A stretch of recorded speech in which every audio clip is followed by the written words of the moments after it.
This is Slickery Trigger for Rebel Road Tactical. With proper care and feeding, your pistol will be ready when you need it. There to save your life. Shouldn't your gear be that good? Whether you need a holster for comfortable everyday carry or a tough-as-nails holster for your next training course, Rebel Road Tactical has what you need. Check us out on the web at rebelroadtactical.com.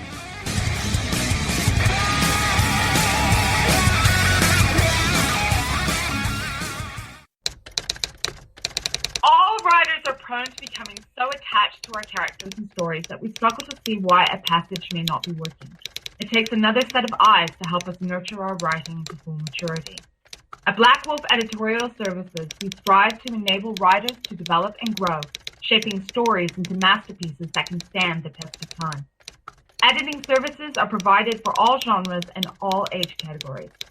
Services range from critiques of the short story through to the line edits of the full-length novel and copy editing for those preparing for publication. We also offer assistance on generating a writer's bio for your websites, as well as help with those book blurbs and promotional material. We won't abandon you to the masses. We want to celebrate with you in your successes. Black Wolf Editorial Services, nurturing your writing into maturity. For a full list of services and prices, visit us at blackwolfeditorial.com. You're listening to the Spark Radio Network, internet radio like you've never heard before. Innovation, creativity, and imagination are all said to begin with a spark. So fasten your seatbelt and take the ride of your life and listen for the spark. You are listening to KLRN Radio, where liberty and reason still reign.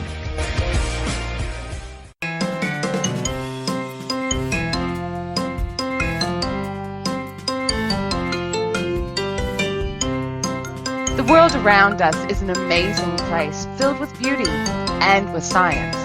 But let's face it, sometimes the science can be so confusing that it takes a PhD to understand it. Well, you're in luck. I just happen to have a PhD. Come and take a seat. Perhaps I can explain the world around us in a way we all can understand. Welcome to Conversations in Science. I'm Dr. Judy L. Moore. Call me Doc. Hi, guys. Welcome to another episode of Conversations in Science. Yes, I'm Dr. Judy L. Moore, and as my intro said, I do have a PhD. My PhD is in astronomy, but I also have a background in engineering. So let's face it, I've spent far too long at school. For those of you who are new to the show, the way this works is we have Jessie Sanders joining us as well, and she is there just to make sure that I don't get a bit too scientific and keep everything down to where everyone can understand. Say hi, Jessie. What's up, Doc? I knew you were going to say that. She's looking forward to saying that a lot, I think. Why not? It's right. A fun line. It is a fun line. Well, for those of you who haven't been buried under a rock for the last month, you will know that Star Trek enjoyed its 50th anniversary last month. Yes, folks, Star Trek first aired 50 years ago.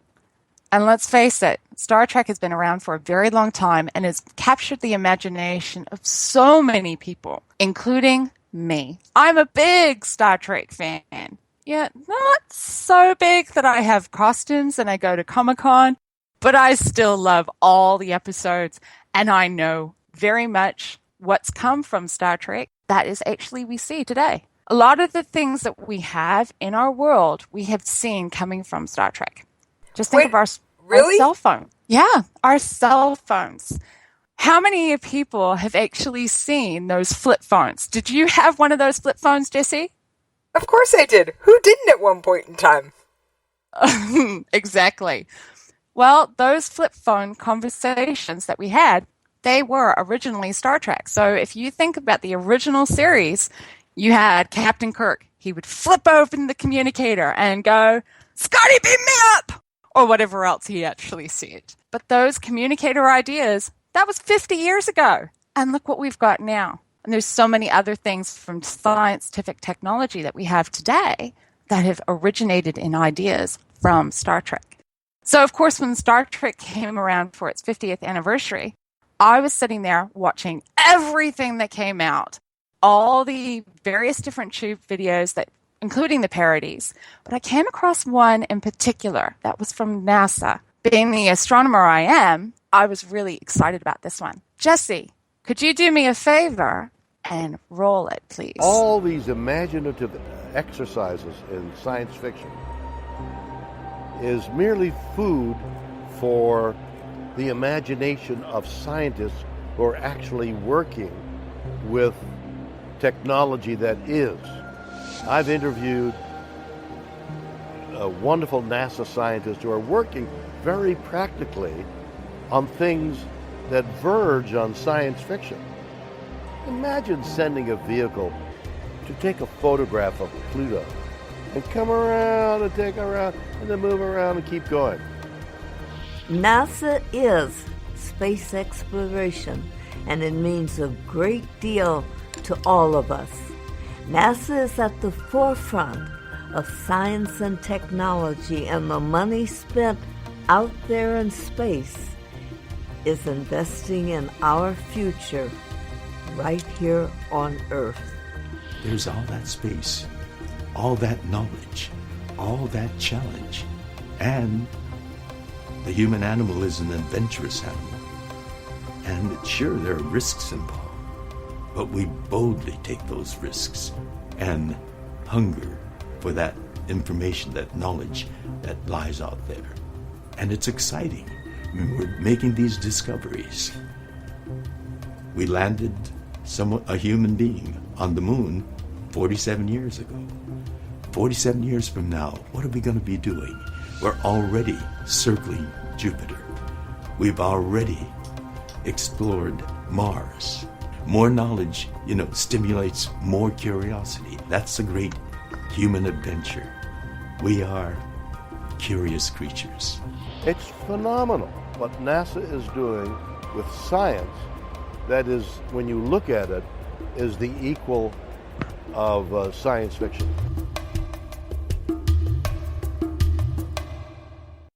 In that video, William Shatner spoke about NASA's New Horizons mission to Pluto and the Kuiper Belt. The Kuiper Belt, for those who don't know, is the asteroid belt that's just outside of Pluto. We don't know much about what's out there because we can't really see it except for with a very high-powered telescope. The New Horizons mission was launched on January 19th, 2006. It has since conducted a 6-month-long reconnaissance mission studying Jupiter and its moons during the summer of 2015. And that culminated in the closest approach that any scientific instrument that we have has ever done close to Pluto. And that was on July 14th, 2015. My birthday. Such a cool birthday present from NASA to see photos of Pluto. I was so excited. So Sorry, is Pluto just had to a get my planet, deep moment Doc, there. or is that a topic for another show? No, we're about to talk Pluto. So here we go. How many of us have grown up that Pluto was a planet? I did. I even still remember from my 3rd grade a mnemonic to help me remember the order of the planets. Can you name all of the planets, Jesse? Not really, Doc. I could do a few, but yeah, not likely. I mean, okay. Saturn, Mars, Jupiter, Venus, Uranus, Pluto, but Pluto's in debate, but that's another story. Yeah, right, you lost me. Okay. The mnemonic I was taught when I was in 3rd grade to remember the order of the planets was, my very eager mother just served us 9 pickles. The order of the planets. And I'm going to include Pluto for the moment because we will come to this very, very shortly. Was Mercury, Venus, Earth, Mars, Jupiter, Saturn, Uranus, Neptune, Pluto. Cool mnemonic to remember, isn't it? Yeah. Now, here's the thing. In 2006, the International Astronomical Union met and decided to classify what is really a planet. Now, I'm going to read this out as it's released from the IAU, the International Astronomical Union. Yes, I'm going to get very scientific terminology for the moment, but we will come to this one point after another and explain what this means. Okay, a planet is a celestial body that A, is in orbit around the sun, B, has sufficient mass for its self-gravity to overcome rigid body forces so that it assumes hydrostatic equilibrium near round shape, and C, has cleared its neighborhood around its orbit. Yeah, that's a bit confusing, isn't it? You lost me, Doc. Okay, so we'll come to this point by point. A planet, point 1, is in orbit around the sun. I think that one is pretty much self-explanatory. I don't think we really need to go into the detail on that one. Yeah, I kind of got that one. But the rest of them? Okay. Point B has sufficient mass for its self-gravity to overcome rigid body forces so that it's assumed hydrostatic equilibrium near round shape. Oh, so many terms, so many big terms. Why can't we just use common everyday language? Right. Here's what it means. It's round. It's a sphere. That's all. That's what it means. They had to use that many words just to tell me a planet has to be round, Doc? Yes, they did. Why exactly they chose to do that, I don't know. But it's round. I think the reason why they chose to use such complicated things is because if you are below a certain size, then you are not going to have a round shape. You're going to have something that's a little bit, I don't know, deformed. Okay, so you could have one end that's more ovally and the other end that's kind of round. Yeah, and it can have a bit of a dimple and all these other bits and pieces. Yeah. So there's a few bits and pieces there. They call that hydrostatic equilibrium. Nice, simple way of understanding is that it's just round. It's a sphere or close to it. It doesn't need to be perfect because let's face it, the Earth is not a perfect sphere. We're a bit of an egg shape. We're a bit funny looking. We've got water. Of course we're going to be funny looking because the water as we're spinning is going to do some funny shaped bits and pieces. But we're nearly round, and that's the point. Okay, so do we understand point 1 and point 2 now? I think I get it, Doc. Okay. It has to orbit the sun, and it has to be more or less round. More or less round. Okay. Point 3. Here we go. Point 3. It has cleared the neighborhood around its orbit. Okay, first of all, I didn't know planets had neighborhoods. And second of all, what do they mean? Bad guys living in the neighborhoods? No. Right. Clearing its neighborhood, and I will go through and explain again. Here we go. Big terms.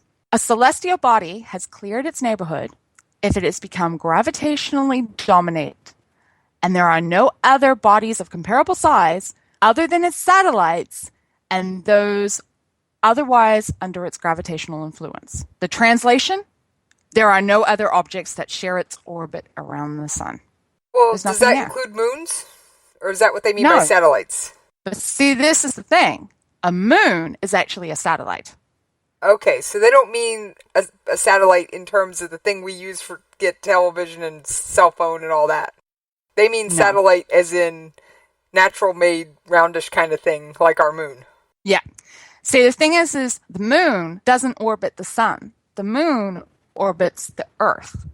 So no matter what we do, the moon was never going to be considered a planet because we're the ones orbiting the sun, not the moon. What that is saying is that there is no other celestial bodies that are sharing our orbit around the sun. Consider the asteroid belts. There are lots of little bodies out there that are sharing the orbits around the sun. Some of them might orbit around each other, but for the most part, you have these rocks that are in the same path around the sun.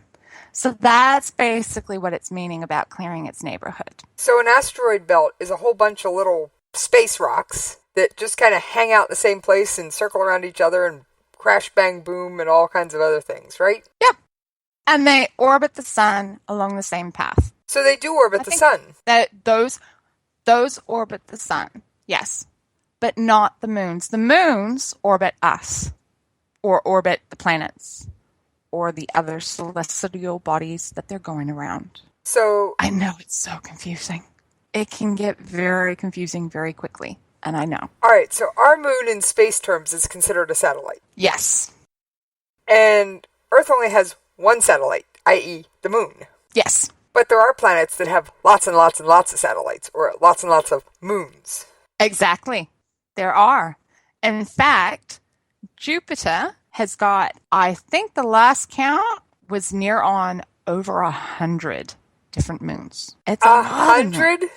How does a planet manage 100 moons? Not that there's much to manage, but Jiminy Cricket.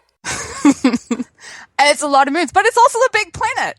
So that makes sense. Saying that, though, Pluto has got 4 moons. But we only know that because of the New Horizons mission that NASA has sent out. Until we had that New Horizons mission and the 6-month reconnaissance around Pluto, we had no idea that Pluto had more than just the one moon. So you're saying we can't see those 4 moons from a telescope here on the Earth? No, we can't. Can we even see Pluto? So I can't set up... We can see Pluto, but it looks like a fuzzy dot. So I could set up a telescope in my backyard and look at Pluto. You would have to use a very, I would say, probably something along the lines of, I don't know, 0.5 meter size diameter telescope to possibly see it. So it's probably bigger than what most people have in their garage to go look at the moon and look at the stars. I would say so, yeah. Unless you're a space nut like you. Who knows what you have in your garage? I wish I had one of those in my garage, but no, I don't. But you've got the observatory down the street around the corner. That's true. I got that, so that's fine. Okay, so Pluto hasn't cleared its neighborhood. Now, this is the reason why. There's a few things going on with Pluto. We have orbital planes that we call the ecliptic. So if we were to look at the orbits of the planets, all of the planets are orbiting the sun roughly in a circular orbit and along the same plane. So if we watch the sun go across the sky, it always goes across the sky at roughly the same angle. The planets follow that same angle, and that's what we call the ecliptic. Okay, so Pluto, because the sun goes at approximately the same angle, that's how come they used to use sundials to tell time. Yes, that is exactly it. Okay. So, but the issue that we've got with Pluto is that Pluto is going at an angle that is 17 degrees to that plane or to the ecliptic. So it's not in the same angle. Not only that, it's not a circular orbit. It's an elliptical orbit where one end of the orbit is heavily influenced by Neptune's orbit. So Pluto is being influenced by another body. It's not on its own. Okay, so not what you're saying, let me see if I've got this right. 8 of the, quote, 9 planets, which I know we were discussing whether Pluto's a planet or not, but 8 of the 9 bodies out there all line up in formation. Pluto's a little off center. Yes. Okay, got that. Now, you're saying that most of the planets have more or less a circular orbit. Yes. And Pluto doesn't. So what is Pluto's? Star-shaped? No, Pluto's is more oval-shaped. So it's more egg-shaped? Yeah, probably a bit more egg-shaped, but a squished egg. But it is definitely that elliptical orbit. So it's oval-shaped. So Pluto's orbit is not only out of whack with everything else, it's oval instead of round. So Pluto didn't fall into formation like it should have, and it has an oval orbit. Mm-hmm. Am I getting all this, Doc? You were getting this. Now we're going to add to the next thing with that oval orbit. One end of its orbit is influenced by Neptune. That's a no-no, right? That's a no-no. That is against the cleared its neighborhood. Then let's add to the next thing to it. Remember, New Horizons has been sent out to Pluto and the Kuiper Belt to explore the Kuiper Belt and, of course, Pluto. Well, guess what? They have discovered asteroids, part of the Kuiper Belt, and other celestial bodies that are sharing the orbit of Pluto around the sun. Okay, so let me get this straight. Pluto has an oval-shaped orbit. It's influenced by Neptune. Am I right so far? Yes. Which is one strike against it. And then there's these other asteroids that follow the same oval, but Pluto hasn't, because Pluto's influenced by Neptune, it hasn't been able to smash into them and say, bye, get out of my zone? I would say that's probably it, yeah. So, because it hasn't cleared its neighborhood, it can't be called a planet. So what the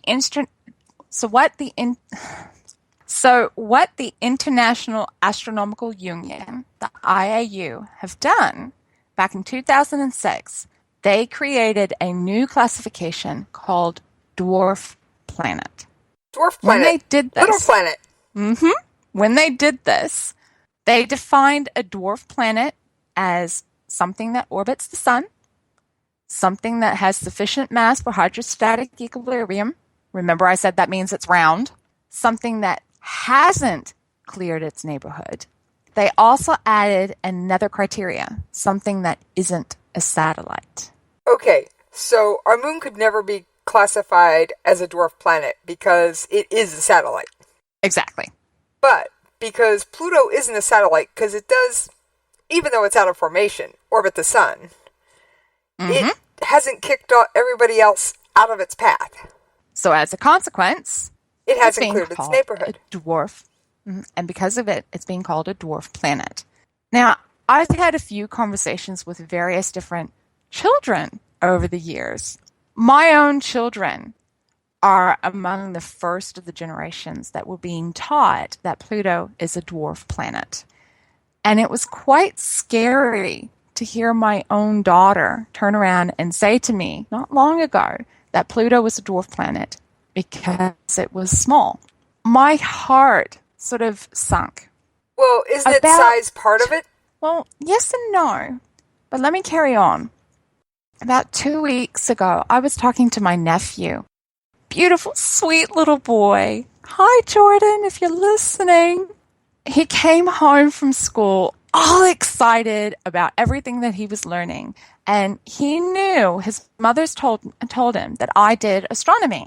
So he was telling me everything that he's been learning. And he was so excited. Auntie Judy, Pluto is a dwarf planet because of its size. I just went so quiet and so horrible because I couldn't let a 5-year-old continue to think that Pluto's been called a dwarf planet because of its size. I had to correct him, and I had to explain it. And I think I got there. I'm not 100% sure, and I hope I did, but we'll find out. But I was also talking to my son about the same thing. My son is what could be considered a freshman in high school. And he, in his class, the number of people in his class that believe Pluto is a dwarf planet because of its size, he himself was flabbergasted. He didn't understand it. And I think what's happened is it's the word dwarf. Let's face it, dwarf does mean small. Yeah. Unless, of course, you are using fantasy and then you're talking about small little men with beards. But it still has the same connotation of small, whether you're talking dwarf in a role-playing game or dwarf as in little.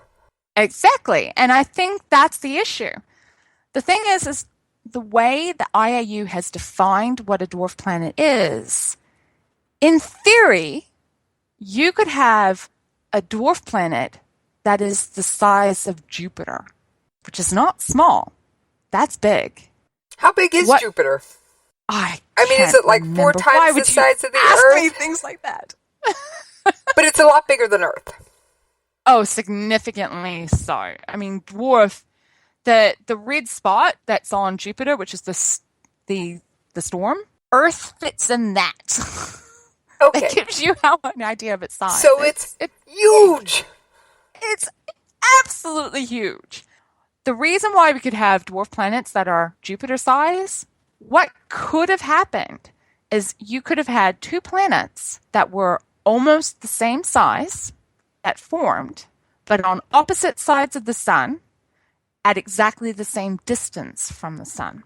And as a consequence, they would have been rotating and orbiting the sun at the same rate and never collide into one another. Because they haven't cleared their neighborhood, because they are sharing their orbit with some other celestial body of comparable size, they would be a dwarf planet. But they wouldn't be small. They would be big. And I think it's actually the term dwarf planet that's caused this problem. Now, we did go through, and you did ask me before about surely the size of Pluto is playing a little bit of a role. Well, yes, it is. This is the ironic thing. Yeah, because Neptune's yanking on it. Mm-hmm. If Pluto had just been just a little bit bigger, it probably would have been able to knock all of those asteroids that are sharing its orbit out of the way. It probably wouldn't be as influenced by Neptune as it is. So it probably would have cleared its neighborhood. But exactly how much it would have cleared its neighborhood, I don't know, and I can't say. Now let's come to some of the other things about Pluto that are just a little bit hinky. One quick question, Doc, before we go hinky. What do you think we should call Pluto if not Dwarf Planet? My son had the perfect suggestion on that one. His suggestion was pseudo-planet, because pseudo means fake. That could work, and it doesn't indicate small. It doesn't indicate small. It just means that it doesn't quite fit the criteria of planet. And so pseudo-planet would be a much better term. And we would get rid of this misunderstanding about the size of a planet. Maybe you should write the International Astronomical Union or whoever they are, the IAU, and say, hey guys, change the name. Here's the new one. It's better. You got a PhD. They actually might listen to you. Maybe, maybe not. Okay, for Pluto, one of the other things that's some people I can imagine now going, hang on, they're going to look up all these different images up on the internet that you can get. And if you are looking at the orbits of the planets, like say you were looking at it from a godlike state, and you're looking down on those orbits, a two-dimensional projection of those orbits will actually have Pluto crossing the orbit of Neptune. The thing is because there is that angle of 17 degrees, Pluto and Neptune are never going to crash into each other. Okay, so because Pluto's slightly out of formation, it's never going to go smash into Neptune and get destroyed. Never. The closest Pluto will ever come to Neptune is a distance of what we call 18 astronomical units. One astronomical unit is the distance between the Earth and the Sun. So the closest that Pluto ever gets is 18 times the distance that the Earth is to the Sun. Okay, so it's still pretty far away, even though it looks close if you're looking at the 2D version. It looks close if you're looking at the 2D version, but it's still a significant difference. That sort of distance is the same distance that the Earth has to Uranus. And let's face it, the Earth is never going to crash into Uranus. No, but there's lots of jokes that can be made about that one. Oh yeah, there is definitely lots of jokes, but we probably have children listening, so we are not going to go down that road. No, but I had to mention, just maybe I can spur their imaginations in the joke realm. Hey, I gotta sneak in a joke every once in a while, Doc. Yeah, you do. You're allowed. Okay, so we now understand why Pluto is considered a dwarf planet. We now understand what a dwarf planet is. And hopefully we now understand what a planet is. There are currently only 5 bodies in our solar system that the IAU accept as a dwarf planet. Wait a minute, we have 5 of these things? I thought we only had 1. We have 5. We do. We've got 5. The closest one to us is actually Ceres. Ceres is inside the asteroid belt that is between Mars and Jupiter. So that's the closest one. The next one out is Pluto. Then we have, in the Kuiper belt, we have two of them. We have Haumea and Makemake. These are Hawaiian names, and they were given these Hawaiian names because they were discovered by the observatories that are on Mount Mauna Kea. I was just about to ask, how do these things get their names? Because good grief, sometimes they have some pretty freaky names. They do. Sometimes they're a funky designation. They might have like a K-12 or some other designation. In general, the rules are that the astronomer who finds the bodies gets to decide how they're actually named and recognized. And that's how we get this Haumea and Makemake. So those are in the Kuiper belt. And then we also have another one, which is a bit further out, Eris. We must be getting pretty far out now.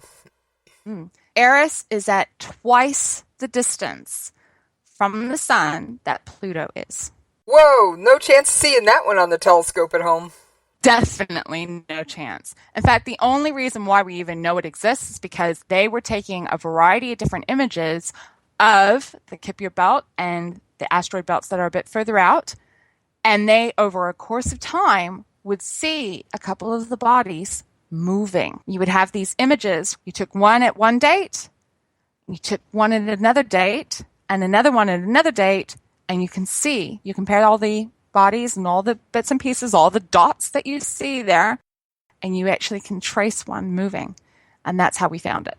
Okay, so we don't even have any good pictures of this one. This one was done by math. Yeah, that one was done by math. Isn't that how some of the planets were originally found anyway, was math? Exactly. Basically, planet, the word planet means wandering star. So what happened is you had the ancient astronomers. They were watching the skies, and they would draw them out, bits and pieces. But over time, they would see a star moving in a way that it shouldn't be moving. It was wandering across the skies. And so that's how we discovered some of these planets. Since then, we know that they're not stars at all. What they are is either gaseous bodies or rock formations, which are reflecting the light coming from our sun. But to an ancient astronomer, they wouldn't have known that. They wouldn't have been able to explore that far out. So they wouldn't have had a clue. No, they wouldn't have had any clue. I'm just picturing this guy lying on his back looking up on from the side of a hill. I think they did that a lot. And they drew a lot of amazing drawings, and I know I certainly would never have been able to do that. So I have a lot of respect for some of these ancient astronomers. They did brilliantly. Fantastic. Right. Is there anything else that we need to understand about Pluto and why it's a dwarf planet? All right. So Pluto's a dwarf, or like your son says, pseudo-planet. Not because it's small, but because Neptune influences its orbit, and there's other stuff in the same orbit as Pluto, even though it's not Neptune. Yes. All right. Even though the size in some way impacts it, just because if it had been a little bit bigger, it might actually be a full-fledged planet, not a pseudo-planet. I like that term better, Doc. So do I. Like I said, you should write to them. They may take you seriously. I don't think they'd listen to me. But for the moment, we have to use the terminology that they've given us, which is dwarf planet. I think I get it. I still don't understand why they have to use such complicated terms to say, it's round!